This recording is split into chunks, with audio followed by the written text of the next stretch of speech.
Mon nom est Monique Bélanger. Je suis née à Amqui en 1930. Mon père était cultivateur. Ma mère avait enseigné avant son mariage. Tous les deux étaient de fervents catholiques. Ils appréciaient beaucoup l'éducation.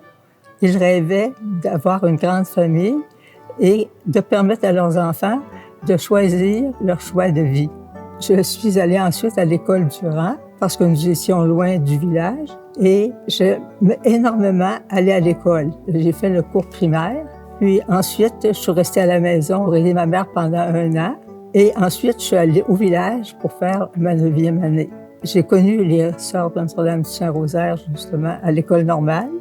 Je voulais être religieuse, je cherchais à me rapprocher le plus possible de Dieu, puis en même temps, je voulais rendre service. Je connaissais les sœurs de l'Immaculée Conception qui nous visitaient dans les familles. Ça m'intéressait, sauf qu'elles ne semblaient pas avoir beaucoup d'activités en éducation dans leur mission à l'étranger. Elles étaient surtout des infirmières à travers leurs activités pastorales.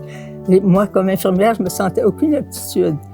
Alors, les sœurs du Saint-Rosaire répondaient vraiment à mon idéal de vie spirituelle, de présence à Dieu et d'enseignement. Parce que j'aimais étudier, apprendre de nouvelles connaissances, puis j'aimais aussi les transmettre. Après avoir fait mon noviciat, je suis partie pour les missions. J'ai aimé ma carrière d'enseignement.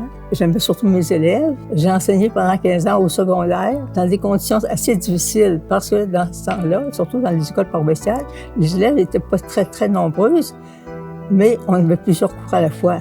Alors, enseigner, par exemple, en 10e et 11e année, toutes les matières, c'était beaucoup de travail, de préparation, de correction et ainsi de suite. Mais après 15 ans, j'ai été nommée au conseil provincial de la congrégation, ici à Rimouski. Pour moi, c'était un gros deuil, là. Je sortais de l'enseignement pour 3 ans au moins. Mais j'ai trouvé une signification quand même après et d'autres engagements à travers cette nouvelle responsabilité. Puis, je continuais à suivre le développement dans l'éducation et j'ai vu, lors de ma 3e année de mandat, que le ministère de l'Éducation offrait des offres de perfectionnement aux enseignants. J'ai fait le concours et j'ai eu une réponse m'accordant 3 années d'études à l'université pour plus que je fasse après 7 ans dans l'enseignement. Alors, c'est comme ça que j'ai pu aller à l'université. J'ai étudié en sociologie.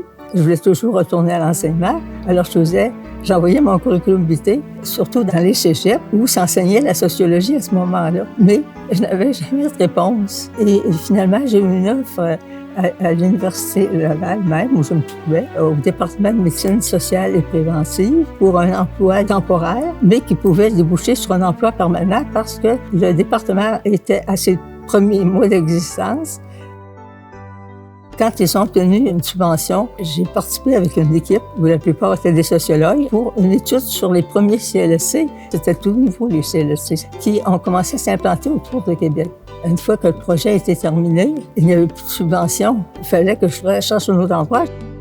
J'ambitionnais aussi encore de retourner en éducation. Et les CLSC étaient intéressés. Et c'est comme ça que je suis arrivée au CLSC de Matane à l'automne 1976. J'étais 19 ans, jusqu'à ma retraite à 65 ans. Je pense que c'est important de préciser c'est quoi un CLSC. Les CLSC sont apparus dans la transformation du système de santé et de services sociaux qui a eu lieu à cette époque-là, alors que tout le Québec était en changement. Alors. Et cela donnait un rôle beaucoup plus important aux instances locales pour ce qui était du maintien de la santé de la population. Ce qui était nouveau surtout, c'était l'action communautaire, où on aidait les gens à se prendre en charge, à exprimer d'abord leurs besoins, de se sentir le droit de les dire, leurs besoins, et d'explorer eux-mêmes, avec l'aide des professionnels, quelles étaient les meilleures solutions à apporter. Et à ce moment-là aussi, en 1978, est apparue une autre loi assez bizarre quant à son titre, une loi qui assurait l'exercice des droits des personnes handicapées. Imaginez, là, les personnes handicapées avaient des droits, mais ça prenait une loi pour leur permettre de les exercer, parce qu'on les avait écartés, on les avait éloignés de toute décision. On ne leur permettait pas de s'exprimer, de développer aussi leur talent. L'Association des personnes handicapées gaspésiens, qui existait depuis quelques années, m'ont demandé de l'aide parce qu'ils voulaient avoir un atelier protégé à Matane. Et ça s'est fait là, normalement. parce que la loi nous favorisait.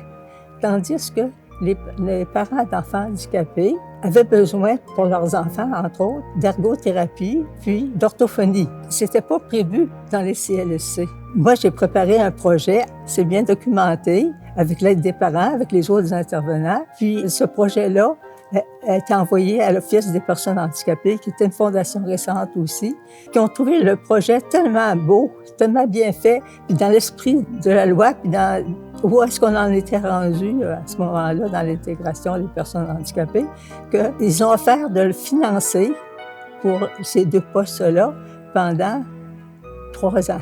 Ça donnait une période de répit, puis le projet s'est mis en marche, puis vraiment a donné des bons résultats, le rôle des parents était reconnu, ça allait bien.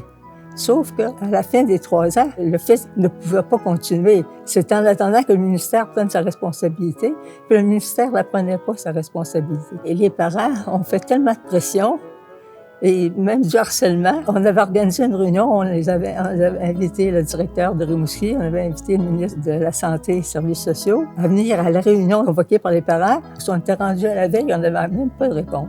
Alors les mamans se sont entendues entre elles. Elles ont pris l'initiative d'appeler le directeur à Rimouski. Une demi-heure après, une autre maman appelait à son tour. Puis finalement, bien, il a fini par dire qu'il viendrait. Ils sont venus.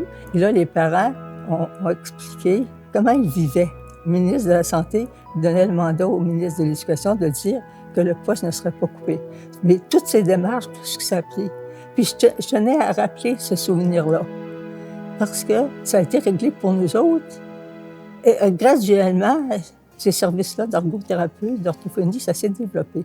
Mais quand je prends les nouvelles actuellement, c'est les postes qui sont coupés actuellement là, dans les budgets des commissions scolaires quand il y a moins d'enfants qui ont besoin du service. Ce travail que j'ai fait, là, soit avec mes collègues, soit avec les gens de la population, au fond, c'était des démarches éducatives dans et à travers l'action. Ce n'était pas de l'enseignement comme je faisais autrefois, mais je contribuais à aider les gens à apprendre. J'apprenais moi aussi à travers parce que j'étais confrontée à toutes sortes d'expériences nouvelles, mais aussi je contribuais à partager et donner surtout la capacité aux gens, permettre aux gens d'avancer par eux-mêmes autant que possible.